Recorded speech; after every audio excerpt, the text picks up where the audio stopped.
Assalamualaikum warahmatullahi wabarakatuh.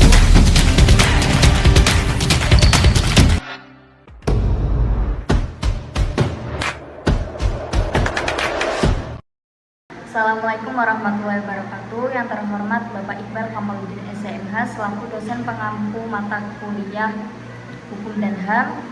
Kami dari kelompok 7 yang beranggotakan saya sendiri di Lazimat Miswa dengan NIM 1032035. Saya Dewi Aprianti Pradani, NIM 103222001. Saya Taufik Hidayat dengan NIM 103222076.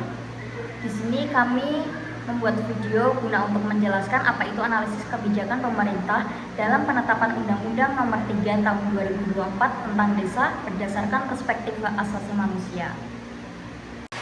Oke, yang pertama adalah latar belakang. Dalam Undang-Undang pengukuhan bahwa daerah Indonesia adalah negara sifat dan bukan daerah kewenangan.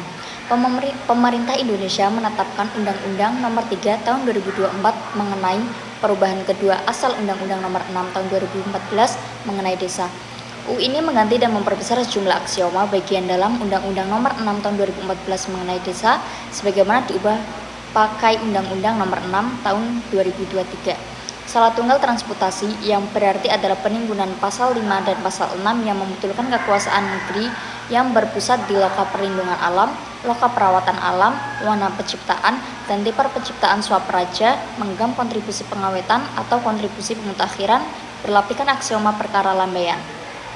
Selain itu terdapat pada pasal 39 membetulkan kala biro kepala desa yang diubah pekerja 8 perean pakai tarif biro paling berlebihan menjangkau sungai kecil secara berkait-kait atau secara berkait-kait.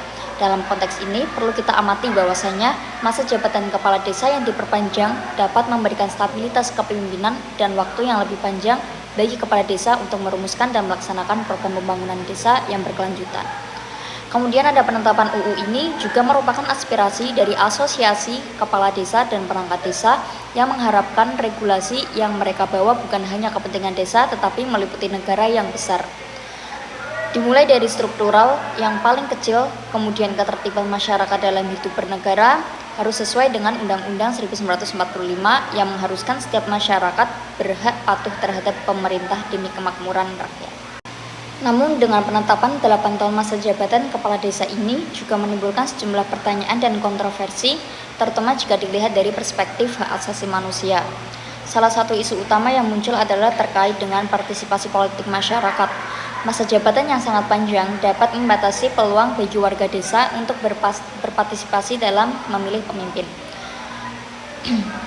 Pembatasan inilah yang dapat dianggap sebagai pengurangan hak partisipasi politik rakyat yang merupakan salah satu pilar utama dalam demokrasi. Selain itu, terdapat kekhawatiran bahwa kepala desa yang menjabat terlalu lama bisa mengembangkan jaringan kekuasaan yang menghambat transparansi dan akuntabilitas. Hal ini dapat mengurangi akses masyarakat terhadap informasi dan keadilan serta meningkatkan risiko korupsi.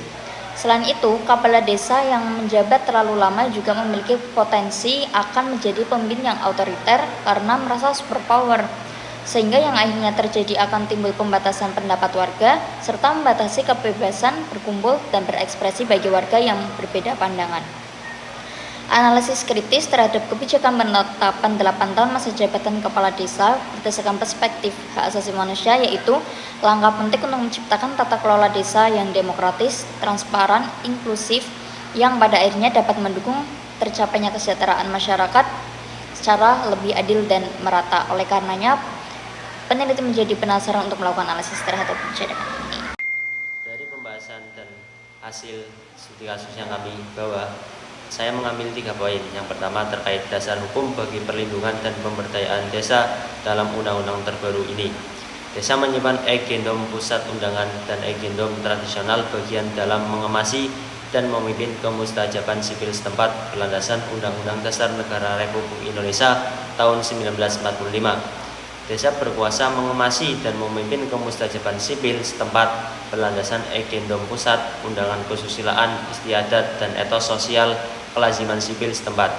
Desa menyimpan bahara menjaga, melatih persatuan kesatuan, kenyamanan sipil, serta kewarganegaraan dan kepaduan negara kesatuan Republik Indonesia.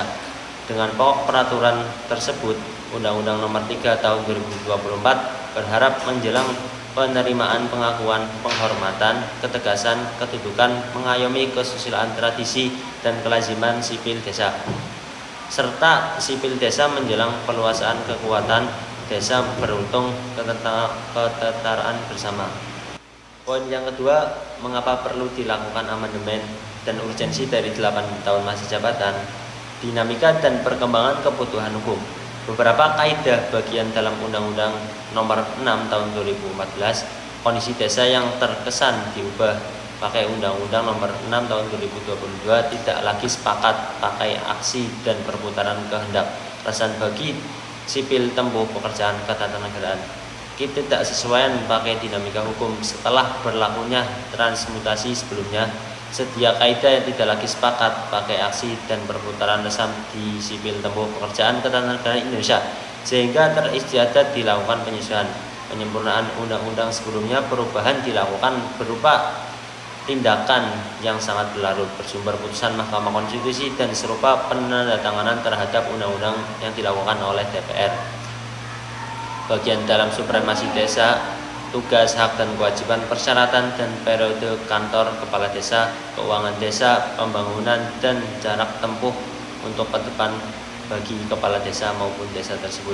Dengan adanya transmutasi kedua permulaan Undang-Undang Nomor 6 Tahun 2014, kondisi desa diharapkan peraturan ini ikhwal dan bisa lebih sepakat pakai kehendak dan perputaran sipil tempuh memasarkan seadanya dengan bagian dalam menyamakan pihak berkuasa dan penyegaran lagi bagi sipil yang adil, makmur, sejahtera bagi masyarakat desa.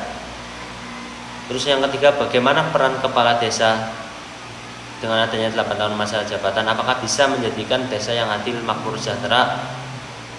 Pengakuan dan penghormatan. Desa berharap memasarkan pengukuhan dan pengmutasian pangkal desa yang bubar sesuai tambah keberagaman sebelumnya sesudah terbentuknya Negara Kesatuan Republik Indonesia, melestarikan adat, tradisi, budaya dan diharapkan bisa mengamankan dan menyajikan adat tradisi dengan cara desa masing-masing. Mendorong partisipasi masyarakat desa diminta kepada memotivasi gerakan-gerakan yang ada di dalam desa kepada peluasan kecakapan dan kekayaan di dalam desa. Pelayanan publik desa diharapkan memperbaharui dengan adanya masa jabatan terbaru.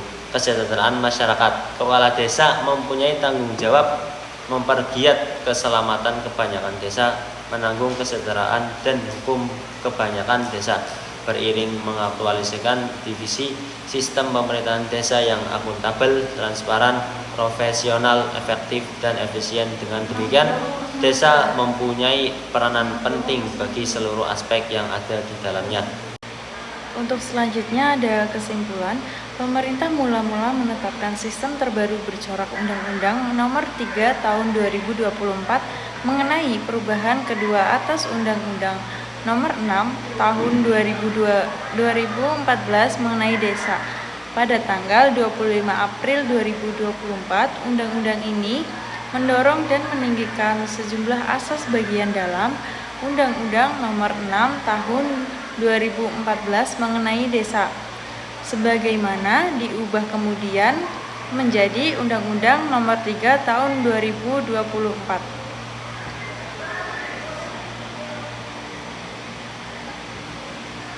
Penetapan masa jabatan kepala desa selama 8 tahun bertujuan untuk memberikan stabilitas dan kontinuitas dalam pembangunan desa.